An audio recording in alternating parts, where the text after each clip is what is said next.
Part transfer in G-code with the SINUMERIC Program Guide interface. In today's tutorial, we will be learning how to properly transfer a part on a multi-spindle lathe from the main spindle to the sub-spindle. This will be the first of a three-part series going through the steps to ensure a successful transfer. Part 1 will focus on a static transfer with both the main and sub-spindles in a stopped state. Part 2 will now introduce us to a live transfer between the main and sub-spindles, while Part 3 will incorporate a live transfer with a part off cycle. Let's get started.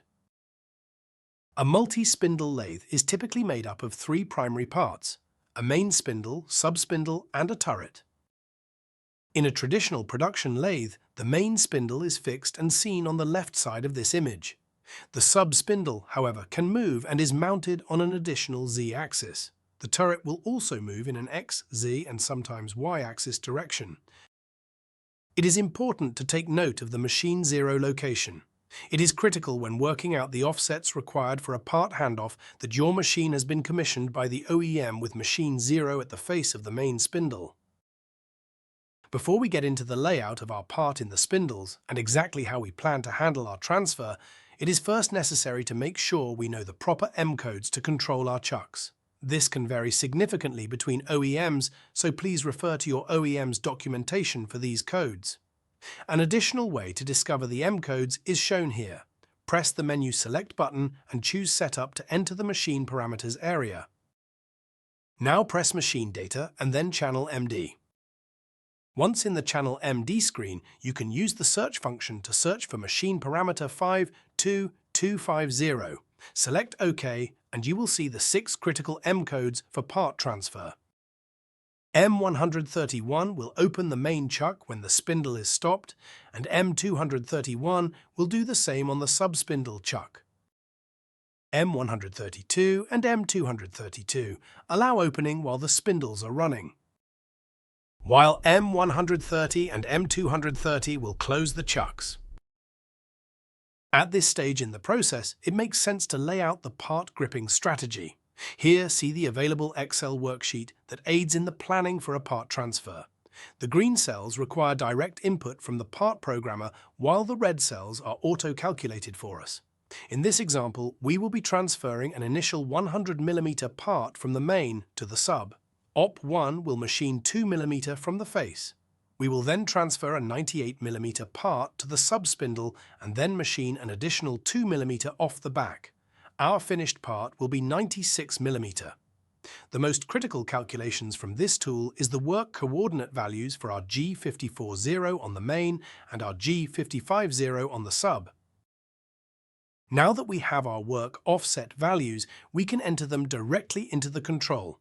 The 175.2 mm value will be entered into the Z-axis cell for G54.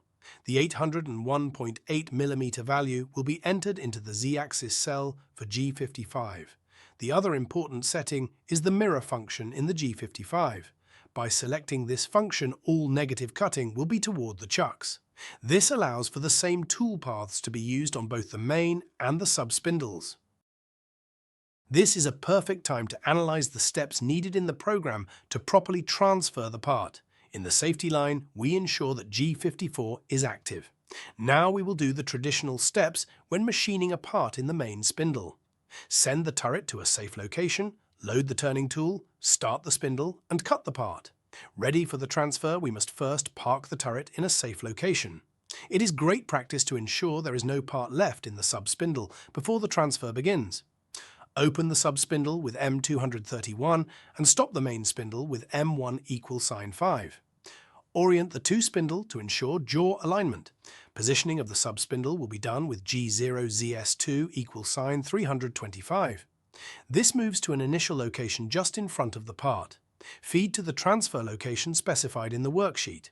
Now close the sub-spindle chuck. It may be necessary to add a dwell to allow time for the jaws to move before the next step. Open the main chuck with M131 and then position the sub-spindle to the park location. The final steps simply require activating G55, loading an appropriate tool, and then machining the backside of the part.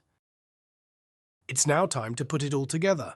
With the program loaded into auto mode and the setup complete, we can see the entire process in action. A simple cycle start shows us the initial face machining of the workpiece, followed by our subspindle moving over and grabbing the part. Once transferred, we can see the final tool path completed and a finished part waiting for unload.